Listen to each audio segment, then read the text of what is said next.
All right. Hello, everyone. Welcome to my final presentation for Construction Management 4471. My name is Frank Bierman, and for the case study, I chose the Packard Foundation headquarters located in Los Altos, California.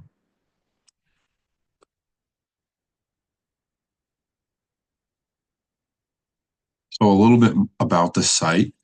Um, it's the foundation of David and Lucille Packard. David was a co-founder for Hewitt and Packard, the uh, pretty famous computer company. So he and his wife created a foundation and they headquartered it in Los Altos, California. And they built a new headquarters building that was finished in 2012.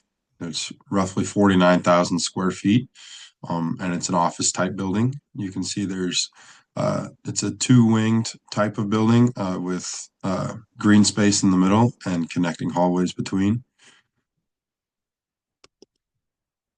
A little bit more about the project. Obviously, the owners are David and Lucille Packard, and the foundation. The architect was EHDD, located in California. It was constructed by DPR Construction, and we'll hear a little bit more from them coming up in a little bit. The project was managed by Rhodes Dahl, also located in Southern California. It was built Mainly, the MEP systems were built by an integral group construction from same area, and the lighting and design and implementation was from Janet Nollard and Associates. A couple stakeholders in this project would be the foundation ownership team, obviously, the foundation employees that are going to be working in this building, the surrounding community in Los Altos, the DPR construction employees, because they're going to want to put their name on a good looking project like this, and then the subcontractors, obviously. And the project was delivered through a collaborative design build method. A little bit about the green scoring of the project. We can see overall it received a platinum LEED certification score. We'll be going through this LEED certification card more in depth further into the presentation, but overall, out of 110 possible points, uh, this building received 94, which is as high as I've seen. It's very high in the scale. It's hard to achieve, and it received a net zero energy building certification. So we can see that they really excelled in the sustainable sites categories, the water efficiency. They did really well in energy and atmosphere. They struggled a little bit in materials and resourcing, which we'll talk a little bit more about later on. They scored less points here, less yeses than they did nos. Only 6 out of 14, so that's not great. But like I said, we'll get into that a little bit later on. Some of this site visit highlights and energy production. Obviously, being a net zero energy efficient building, they do produce some of their own energy through electricity. Water conservation and capture was also a main focus for this building going forward. Natural light harvesting and then chilled beam innovation were also two site highlights that I found as I went through this project. I thought those were two of the coolest things that they did to help offset their carbon emissions. And then alongside that, to further enhance their sustainability impact, they invest in carbon capture. And one quote that I found from the Packard Foundation was, quote, "As we continue to invest in high impact climate solutions, it is critical that our own actions align with the future we're working towards." So building not only for now, but also for the future. One of those site highlights was solar energy, as I mentioned. Um, they have over 915 solar panels located on the roof, capturing that solar energy and putting it back into the building. And that covers 100% of the building's energy needs, which is pretty incredible that they can produce more energy than they actually use just from the solar. And that comes from not only solar production, but also the overall building energy efficiency. The building is incredibly energy efficient, using a lot of natural light, so they don't have to use energy to artificially light their spaces. It's incredibly efficient in the cooling systems that we'll get into, and the sunshades that we'll touch on in a little bit do a really good job at keeping the building cool, so there's not as much energy exuded there um, that other buildings use just to keep the interior conditioned. Water conservation and capture was another site highlight. It's not something that you see on a lot of current buildings, and especially in a place like Southern California where rain is kind of sporadic. Um, Water conservation was a real emphasis for the design team and for the project. They capture the rain that falls on the site and on top of the building, and then the system they can store up to 20,000 gallons in the system storage, and then that water is then used for irrigating the site, the green spaces around them, so they don't have to draw water from other sources, um, toilet flushing, and other gray water uses, and then also inside the building they have smart water dispensers and controls, so there's never a faucet left running. There's never a toilet that's continuously running. Um, Water conservation was a major emphasis, and these are great examples of that. Natural light harvesting was another really cool innovation that I saw on this site visit. The inclusion of the windows and natural lighting, and then also the automatic shades. So, as we can see over here, a majority of the building is actually glass. Most of the building is windows that allow natural light into the building at all times of day. So, like I said, they don't have to artificially light those spaces. And natural light is it's healthier for the human beings inside. It increases mental health and it increases happiness within the building.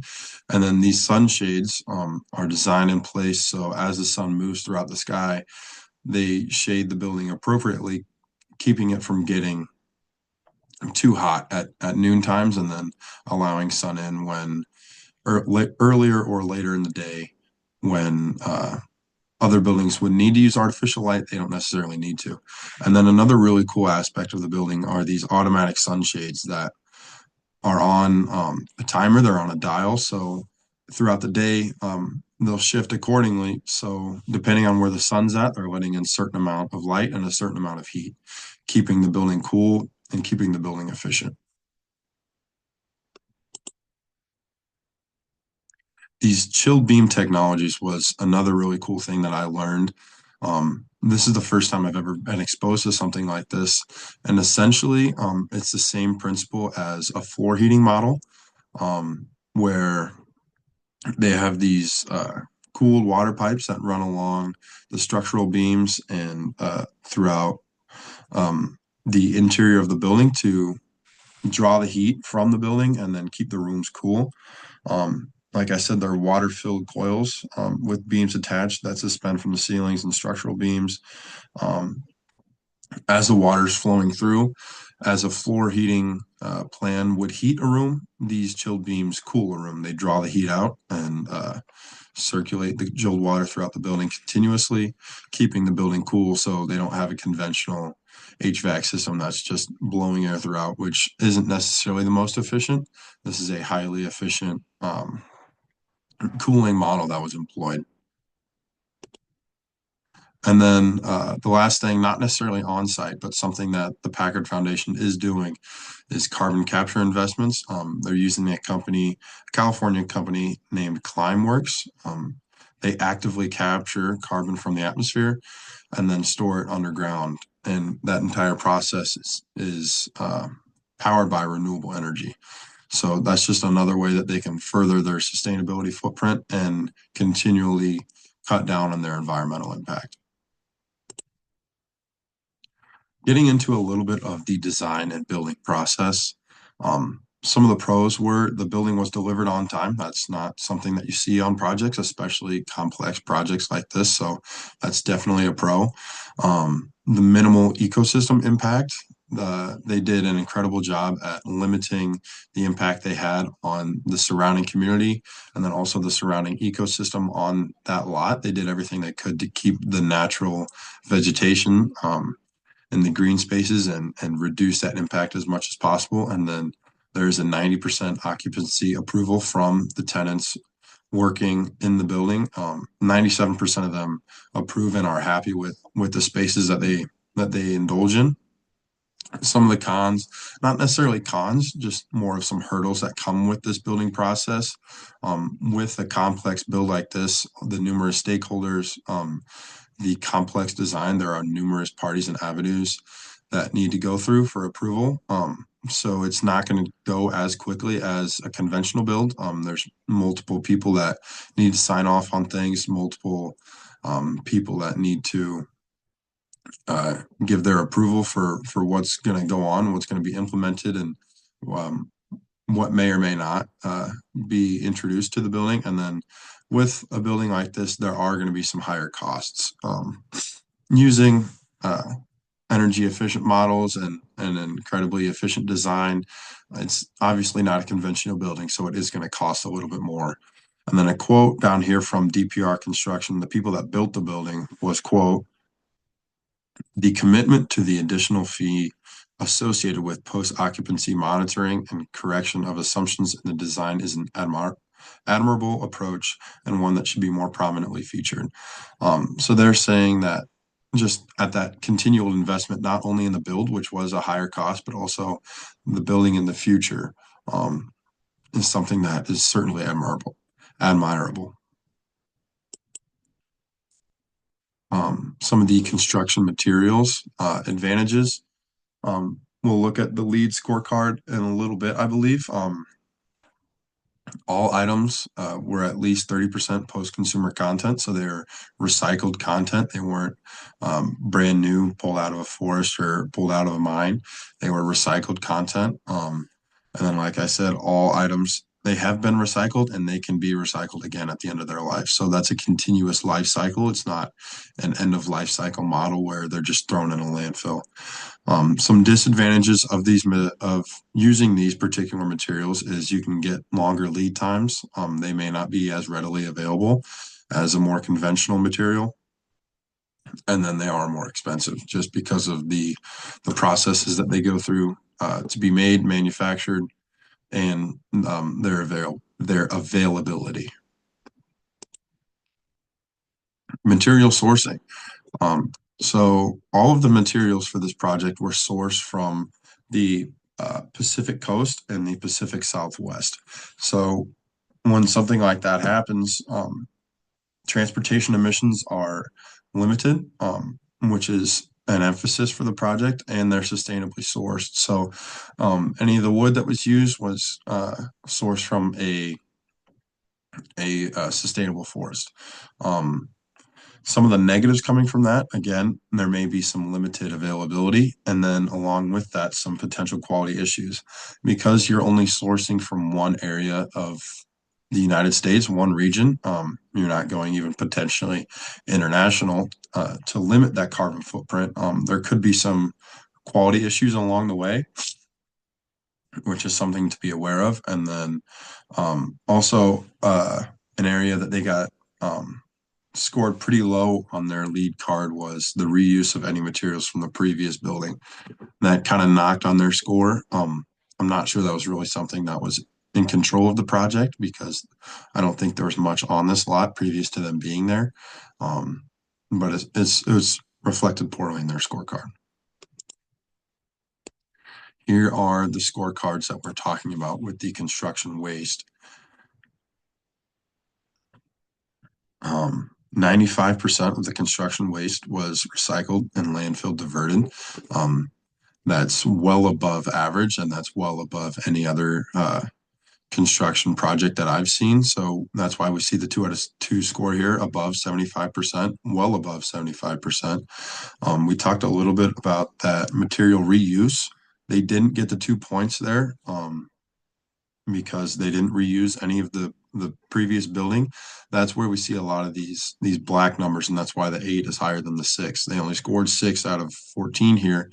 But most of those come from building reuse, and that wasn't necessarily an emphasis for this project because, like I said, there wasn't necessarily a previous building to reuse. The recycled content, 2 out of 2, over 20% of what they uh, did use was recycled. And then having another another big boost for this section was having a lead associated professional on site, and he was they were verifying the waste plans and the recycling plans. So that really set them apart from other projects. It was an investment that they made, and it was reflected certainly into the stormwater management. Um, we can see that they were incredibly efficient with their landscaping and then also with their stormwater design. A lot of that comes from the water conservation and storage that we talked about a little bit earlier on the site visit highlights. It was implemented in the design of the building as well as the building itself for future occupants. Um, this was proven by the water efficient landscaping, which they scored 3 out of 3 on. Um, as well as the stormwater retention that we talked about. So they didn't get 4 out of 4. They missed 2 there for the non-potable use, and they do have irrigation on site. Um, but kind of the caveat to that is that irrigation that they do have is coming from that water conservation source, the water capture source. So it's not all that meets the eye. And overall, they scored 8 out of 10 on water efficiency and 24 out of 26 on sustainable sites. So it was an emphasis, and they did score very well. What about the indoor environmental quality, or the IEQ? 13 out of 15, which is incredible. A 97% tenant satisfaction rate, which we talked a little about before. The people working there like working there. They like coming to work. They like the building that they're working in. And then a little bit more about that natural light and views emphasis. That plays a huge role in that 97% tenant satisfaction, along with the green spaces that they have. A little more technical, getting into the scorecard here, the 13 out of 15. They scored all the points they could. I believe it was 6 out of 6 there in the controllability of the systems, the thermal comfort, and then the daylight and views. And that's reflected in the design and then also in the verification. So not only was it in the design to be incorporated, it actually was built and it was incorporated. The building is incredibly comfortable. It's incredibly efficient. That's reflected in the controllability of the systems. You can pinpoint exactly what a room feels like, and you can change that accordingly, and it'll be changed efficiently. And then the daylight and views, another incredible emphasis, like I said, with those windows, with the sunshades. It really boosted the indoor environmental quality. The turnover and commissioning. Overall, they scored 33 out of 35, which is incredible. As you can see, the highlighted on the bottom with the enhanced commissioning, they scored 2 out of 2 there. And then the measurement and verification was the other main emphasis here. Was not only was it designed, but it was measured and it was verified. So that was a huge part of the turnover and commissioning. They did use third-party consultants, which was a key strategy in allowing them to be so efficient in those strategies. They allowed the management to turn over and commission the building at a high level throughout the build. So it wasn't just all commissioned at the end. It was commissioned throughout the build, which allowed them to work better and work smarter. They had a lead AP on site, which we talked a little bit about earlier. It paid off, certainly according to the scorecard, having someone on site that is well versed in the requirements and what lead is actually looking for. Having someone that knows the in and outs of the lead system, and really can boost that scorecard. So that strategy certainly paid off. And then just verification, as we said, not only was it designed and meant to be implemented, it actually was implemented, measured, and verified. One of the innovative technologies that this project uses is that chilled water beam system that helps cool the building down. It's similar to what would a geothermal system be, just kind of in reverse. They take that water that is circulated throughout the building, and then it's pumped into tanks overnight, into these 50,000 gallon tanks underground, and then naturally cooled by the earth surrounding it. And then as that water's cooled, it's pumped throughout the building, um, cools the building down, and is a really efficient way of cooling the building. Not something you see a lot, certainly not in Southern California. Um, and it's really a cool technology that I wasn't familiar with. Um, and it's something that I enjoy learning a lot about. Some potential additions that could even further expand their outreach would be the potential implementation of electric vehicle charging on site. There is a major emphasis on being so incorporated into the community that you don't even need to drive a car to work. But as electric vehicles are gaining popularity, especially in the state of California, I think having some of these renewable energy charging sites on site could be even better for the people that do drive. It would lower the carbon footprint because, like I said, that energy is renewably sourced. And it would just expand the Packard Foundation outreach even further. Some key takeaways from this project that I learned going throughout the semester were the collaboration and communication piece. As we said, it is a very complicated project. There are a lot of different stakeholders. There are a lot of different people involved just in the building and then also in the post-build occupancy. The collaboration between all those different parties and then the communication that is required is essential to having a successful build like this. Second one being there was a clear emphasis on a non-financial investment. So a lot of buildings are built meant to be as cheap as possible, fit as many people in as possible, and reduce the cost as much as possible so the company can get out from under that building and start making money as quick as possible. That was not the case here. There was a clear investment on the tenant satisfaction, on the surrounding ecosystem, on the renewable energy that is produced from this building. And that flows into that post-construction building mindset where they weren't just thinking about the build, they were thinking about the people that are going to be working there, the people that are going to be the community surrounding this on a day-to-day basis. Um, there was a clear post-construction mindset where it wasn't just a build, like I said. And then another key takeaway is every build can learn something from this.